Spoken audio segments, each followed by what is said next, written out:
Bienvenidos de nuevo a nuestro canal. Como siempre, puedes suscribirte para seguir todas nuestras novedades activando la campanita de notificaciones justo en el enlace de aquí encima. Hoy vamos a hablar de un hecho singular, pues dentro de la historia de la filosofía, un hecho histórico, ¿no? Como es que este 22 de abril del año 2024 se cumplen 300 años, es decir, ya 3 siglos del nacimiento de Immanuel Kant, uno de los mayores filósofos de la historia de la filosofía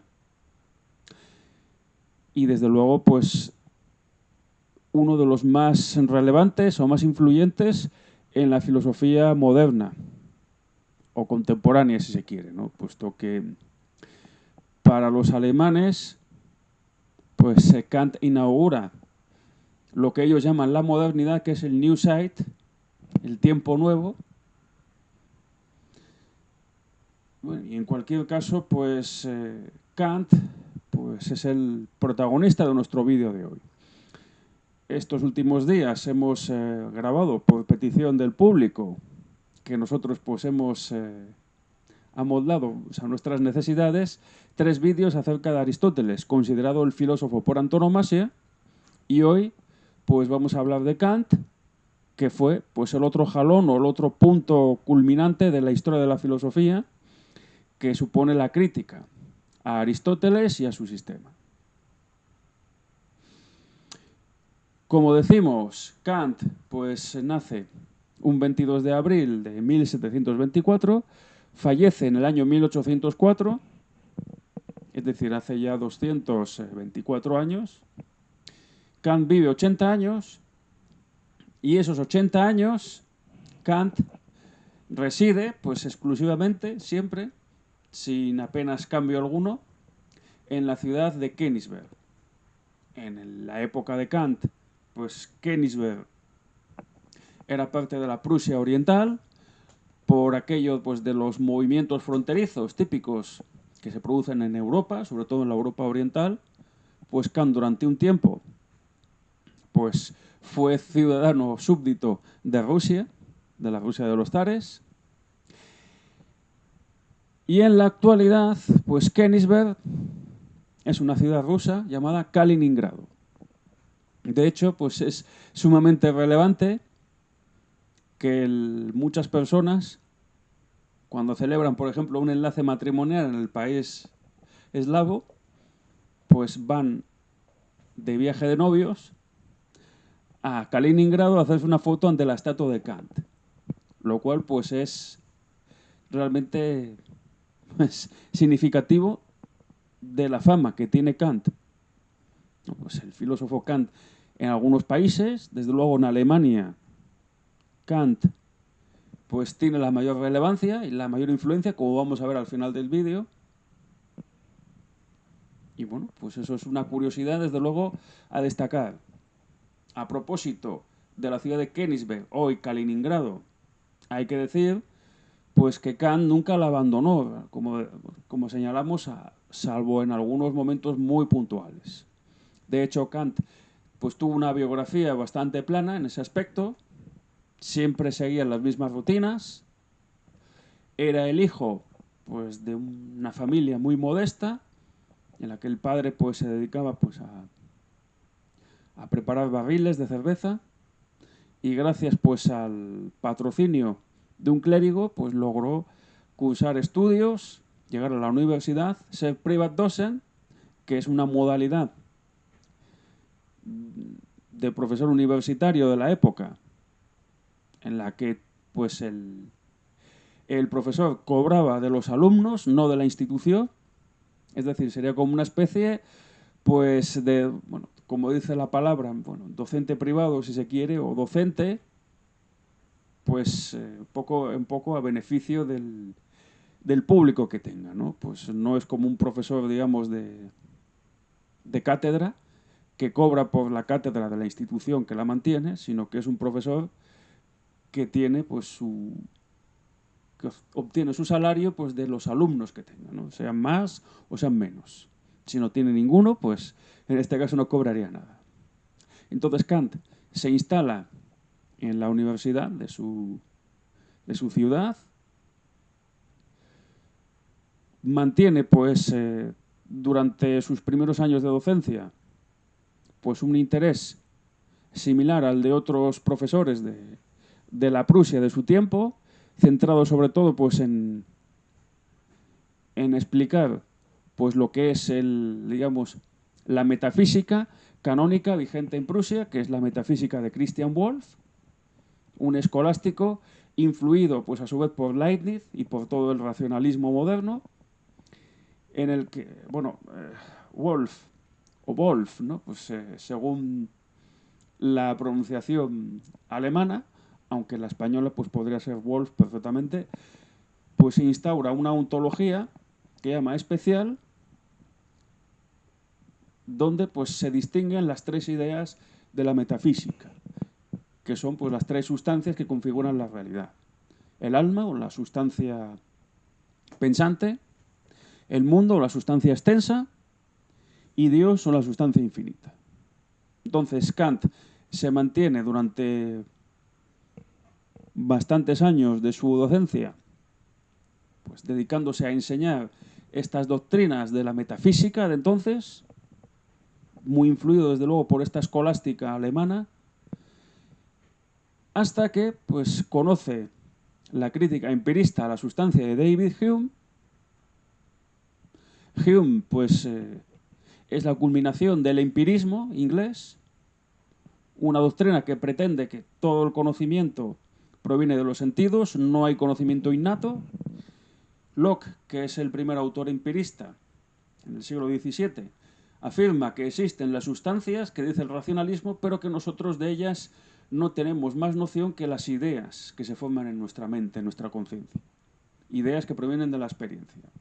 Hay ideas de sensación, de la experiencia externa, ideas de reflexión, de la experiencia interna, y con eso, bueno, y luego están las ideas simples, y luego las ideas compuestas, pues incluyen la sustancia, por ejemplo, ¿no? O sea, la sustancia extensa, la pensante y la infinita, a las que se llegan pues a través de la sensación, de la intuición o de la demostración, respectivamente, ¿no? Después, Berkeley,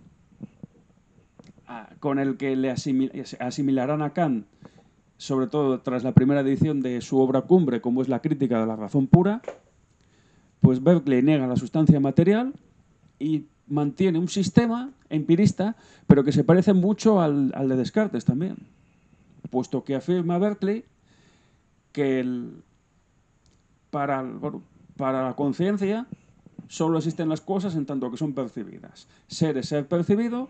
Cuando nos damos la vuelta o dejamos de percibir por alguno de nuestros sentidos las cosas, es como si no existieran, pero para garantizar que las cosas están ahí, pues Berkeley postula una conciencia infinita que es Dios, que es el que está siempre percibiéndolas.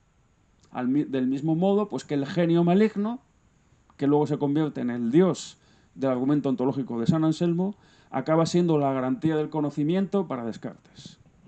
Y luego ya llega Hume, que reduce todos los contenidos de la conciencia a percepciones, ya bien sean impresiones que provienen de los sentidos o ideas que son copias de esas impresiones, y entonces las sustancias, alma, mundo y Dios, pues no son ni relaciones entre ideas ni impresiones, por lo tanto de la sustancia no conocemos nada.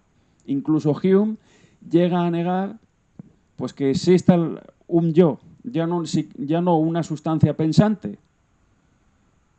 ¿no? un alma inmortal, sino incluso pues un yo, ¿no? Pues el yo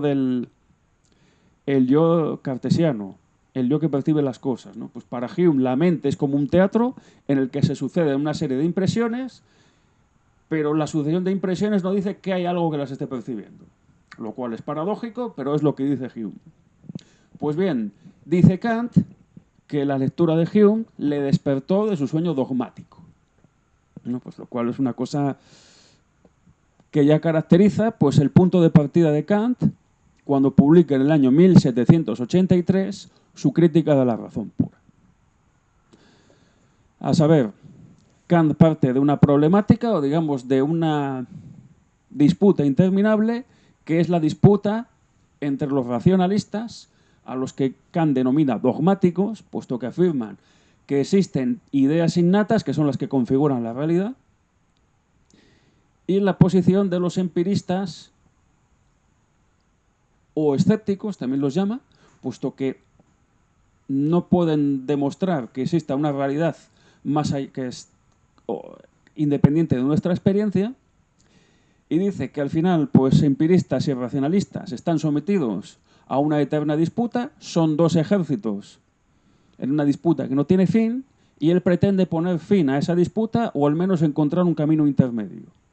Frente al dogmatismo y al empirismo, para Kant existe el criticismo, o la filosofía crítica, que él llama.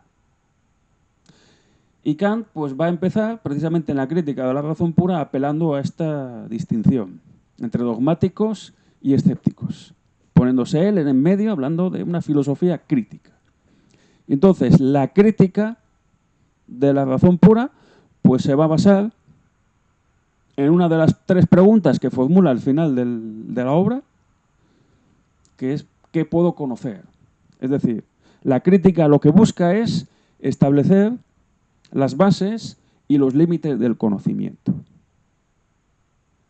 Como decimos, el criticismo de Kant, pues, es una postura intermedia, y esa postura intermedia necesariamente apela, pues, a que tiene que haber, pues, un reconocimiento de que ambos ejércitos, empiristas y racionalistas, tienen algo de razón en lo que dice.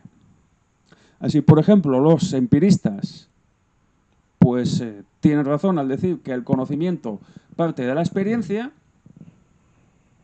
pero claro, la experiencia, pues, no es algo que se dé sin un sujeto que experimente, ¿no? Tiene que ser, pues, como diría Leibniz, una experiencia posible.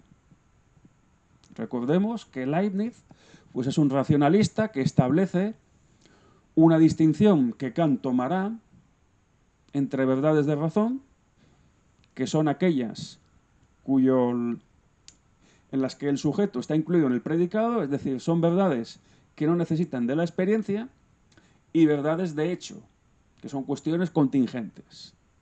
Así, por ejemplo, pues, afirmaciones tales como el todo es mayor que las partes son verdades de razón para Leibniz. Y bueno, para Leibniz, pues, una verdad como César pasó el Rubicón es una verdad de hecho, es contingente.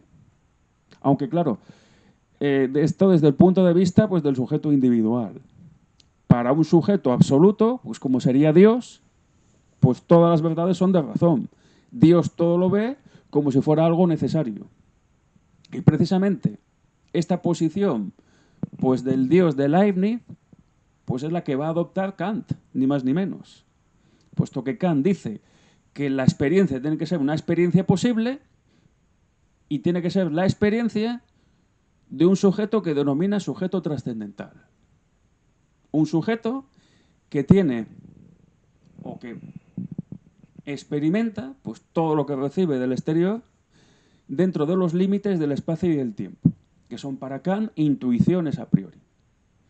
Para Newton, que es el modelo de científico, y la mecánica de Newton, el modelo de ciencia que tomará Kant, pues el espacio y el tiempo son algo absoluto.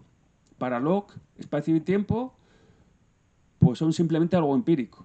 Para Kant, sin embargo, son intuiciones puras a priori. Puras en el sentido de que son formas, a priori de la sensibilidad. Es decir, todo lo que percibimos, lo percibimos, dice Kant, en el espacio y en el tiempo. Y claro, estas dos intuiciones puras a priori del sujeto trascendental, pues, ya señalan, pues, una de las características de la filosofía crítica kantiana, mejor dicho, señalan a algo que Kant instaura o pretende instaurar, pues, con su crítica de la razón pura, que es ni más ni menos lo que denominó como giro copernicano. Que, bueno, por supuesto, pues, el giro copernicano, pues, pertenece a la cultura general, pues se trata de esa operación que realizó el astrónomo Copérnico a comienzos del siglo XVI al poner pues, al Sol en el centro del universo. Es decir, al adoptar un sistema heliocéntrico frente al sistema geocéntrico que se había mantenido pues, desde la época antigua, ¿no? Desde Ptolomeo o incluso desde Aristóteles. Entonces, dice Kant que el giro copernicano en filosofía, o que más bien pues el giro copernicano consiste en que para entrar a la filosofía en el camino seguro del progreso, en el conocimiento, hay que hacer lo mismo que hizo Copérnico en astronomía. Es decir, en este caso no poner al Sol, sino poner al sujeto en el centro. Un sujeto trascendental, y trascendental aquí no tiene el sentido habitual que suele tener en el lenguaje común y en la filosofía escolástica, que consiste en algo que desborda pues, cierta situación, ¿no? Por ejemplo, para Suárez, Dios es trascendental al mundo, en el sentido que Dios desborda lo que es propiamente el mundo. No es algo que está en el mundo propiamente, ¿no? Que es el problema que se plantea pues, a propósito de la existencia de un ser que tiene todas las perfecciones. Pues bueno, en este caso, trascendental para Suárez es algo que desborda el mundo, trascendental es algo importante en el lenguaje común. Para Kant, trascendental significa que es algo constitutivo de las cosas, ¿no? Pues el sujeto del conocimiento, el sujeto que conoce es trascendental, puesto que es él el que constituye el objeto. Y lo constituye a través de las formas a priori, de la sensibilidad, de la parte de su filosofía que llama estética, que se refiere a cómo se nos presentan las cosas, ¿no? De hecho, estética es una palabra que utilizó Baumgarten, precisamente pues, en la época de Kant, para hablar de una especie de facultad intelectual inferior, o una noseología inferior aplicada al arte y a la presencia de las cosas. Pues bueno, estética para Kant se refiere pues, a una noseología inferior, puesto que habla de la sensibilidad. Entonces, evidentemente, el sujeto percibe, pero percibe lo que se puede percibir, la experiencia posible, es decir, lo que se da dentro de las formas puras a priori de la sensibilidad, que son el espacio referido a la geometría y el tiempo referido a la aritmética, es decir, a la sucesión. Entonces, claro, en la filosofía de Kant pues es una filosofía crítica, es un idealismo trascendental, puesto que las ideas que tiene el sujeto, pues las ideas innatas que diría Descartes, por ejemplo, pues son ideas que constituyen las cosas, ¿no? Pues sin todo el aparato conceptual con el que parte el sujeto, sería imposible conocer nada. Pues bien, esto digamos que se da a la escala de la sensibilidad para Kant, y entonces, pues digamos que esas formas puras a priori son el fundamento de las matemáticas como ciencia. Aunque para Kant las matemáticas no son el único modelo de ciencia, ¿no? Para los racionalistas, desde luego la matemática es el modelo de ciencia como tal. De hecho, Descartes pretende fundamentar la unidad del saber, la mathesis universalis, en un método universal partiendo de las matemáticas, que es un conocimiento claro y distinto, evidente por sí mismo, que hasta un niño puede comprender. Pues bueno, para Kant las matemáticas no suponen un problema excesivo y lo que busca sobre todo es fundamentar lo que para él es el modelo de la ciencia, igual que había sido el modelo para los empiristas, como es la ciencia física, la mecánica. Con la salvedad de que para los empiristas, pues la ciencia por antonomasia es la física, pero resulta que en la física no tenemos ninguna certeza. Claro, para Hume, las ciencias formales como la lógica o las matemáticas proporcionan un conocimiento universal y necesario, pero no nos dicen nada de la realidad. En cambio, pues la física nos proporciona conocimiento de la realidad, pero es un conocimiento contingente. Es decir, Hume niega la causalidad, la relación de causa y efecto, es simplemente pues una asociación que realiza nuestra mente entre dos acontecimientos simultáneos, y niega también la necesidad. Es decir, lo que está sucediendo ahora no tiene por qué haber sucedido anteriormente ni tiene por qué suceder en la posteridad. Con lo cual, lo único que nos queda como referente es la costumbre. Es la única manera en la que se puede vivir siendo escéptico, dice Hume. Pues bueno, lo que busca Kant es, como decimos, fundamentar pues la mecánica de Newton como ciencia, que es un hecho para Kant. Ahora, ¿cómo se puede fundamentar frente al empirismo? Pues precisamente pues partiendo del hecho o del factum, ¿no?, en alemán, de la universalidad y validez del conocimiento matemático y científico, pues lo que busca es fundamentar pues, los principios matemáticos de la filosofía natural, que dejó pues, escritos Newton a finales del siglo XVII. Claro, desde luego, pues los empiristas habían echado abajo la ciencia natural, entonces lo que busca Kant es fundamentarla. Así que para ello, el planteamiento que realiza Kant una vez ha hablado de la estética, es decir, de las condiciones a priori de la sensibilidad, hay que entender a priori como aquello que se da antes de la experiencia y a posteriori como aquello que se da en la experiencia. Pues bien, partiendo de ello, pues Kant acude pues a cómo son posibles pues ciertos juicios, es decir, juicios en el sentido de lo que había dicho Aristóteles, es decir, pues atribuciones de un predicado a un sujeto, es decir, categorizaciones, ¿no? Pues en el fondo esto es la doctrina de las categorías.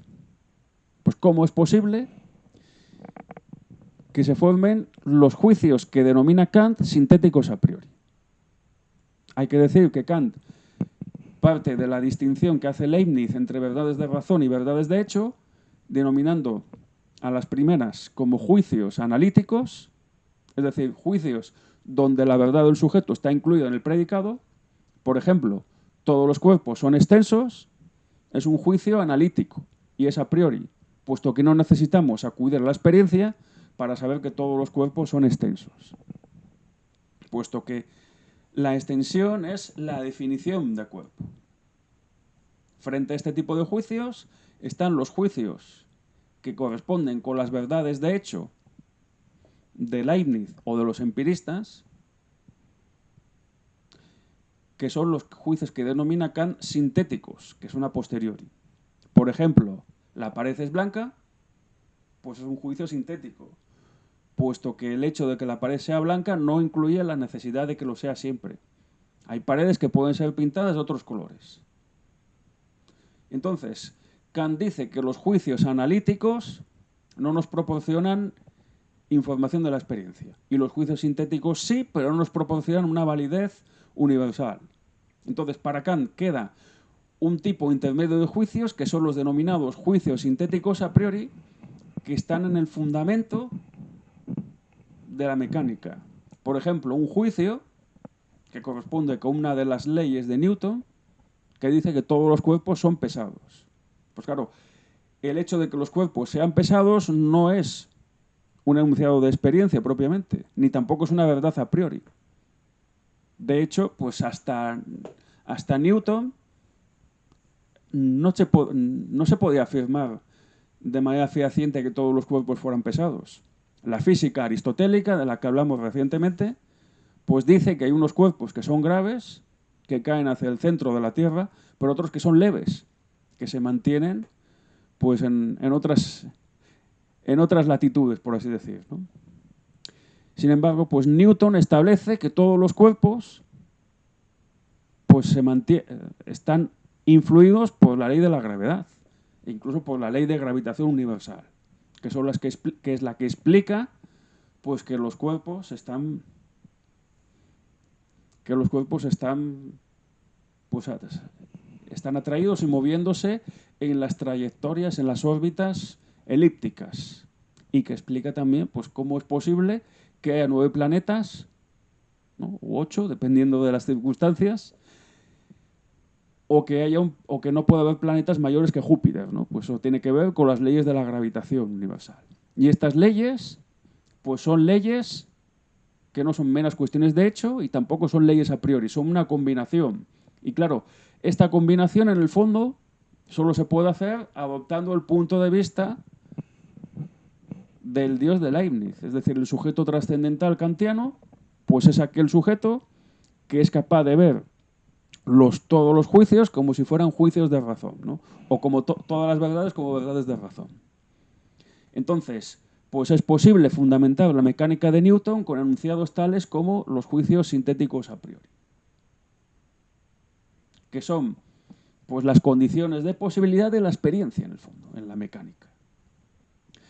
Entonces, claro, este conocimiento pues ya no es un conocimiento meramente empírico, es un conocimiento trascendental, y esto es lo que proporciona la facultad del entendimiento.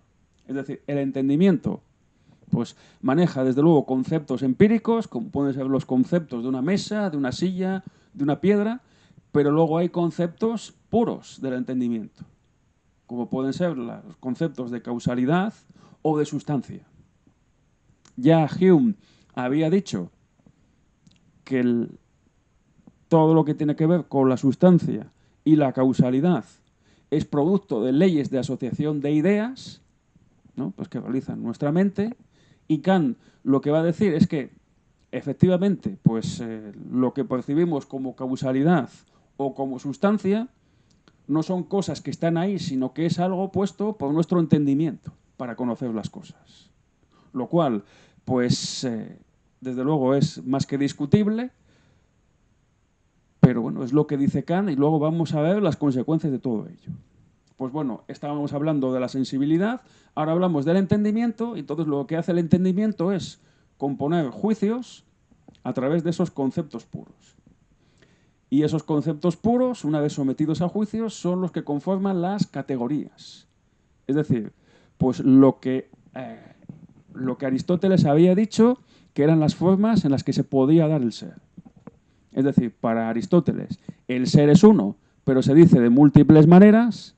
Para Kant, lo que existe pues es producto de unas categorías, de unos conceptos puros con los que el entendimiento formula juicios. Entonces, claro, en la facultad del entendimiento, que es lo que denomina Kant como la analítica trascendental, es decir, pues el análisis que hace nuestro entendimiento para comprender las cosas, incluye 4 categorías dentro de las 10 de Aristóteles: cantidad, cualidad, relación y modalidad. Hay quien dice que Kant no habla de 4 categorías, sino de 12.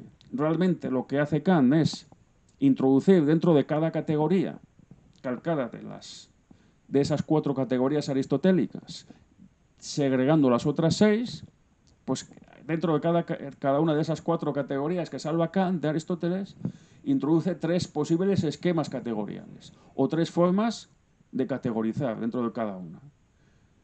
Lo que provoca que 4 por 3 sea 12. Es decir, realmente pues hay 4 categorías y 12 esquemas categoriales en Kant. Entonces, pues bueno, la crítica de la razón pura, que como decimos es una obra que publicó Kant en 1781, pues después de analizar las matemáticas en la estética trascendental, pues se dedica a analizar, pues como decimos, los juicios de lo que serían las categorías. Entonces, bueno, las categorías lo que hacen pues es incluir 3 esquemas categoriales que son 3 tipos de juicios. Así, por ejemplo, pues dentro de la categoría de la cantidad, pues Kant habla de juicios universales, particulares y singulares. Dentro de la cualidad, juicios afirmativos, negativos e infinitos. Dentro de la relación, pues habla de juicios categóricos, hipotéticos y disyuntivos, y dentro de la modalidad, de juicios problemáticos, asertóricos y apodícticos. Entonces, claro, realmente, pues de estos 3 tipos de juicios en cada categoría, Kant deduce pues lo que serían esos 3 esquemas categoriales respectivos, ¿no? Así, por ejemplo, pues dentro de la cantidad tenemos las categorías de unidad, pluralidad y totalidad, que en fondo son juicios matemáticos. Dentro de la cualidad tenemos las categorías de la realidad, negación y la limitación. En la relación aparece la inherencia, que es lo que provoca pues la realidad exterior sobre nosotros. Claro, la inherencia es realmente pues lo que provoca que los sentidos se exciten, ¿no? Pues la inherencia es lo que activa los sentidos. Y la subsistencia. Claro, entonces la inherencia es el accidente y la subsistencia es la sustancia, lo que subsiste por sí mismo. Pero claro, la sustancia y el accidente ya no son cosas que están ahí, como en Aristóteles, sino que son conceptos puros del entendimiento, que combinados o categorizados pues forman estos esquemas categoriales.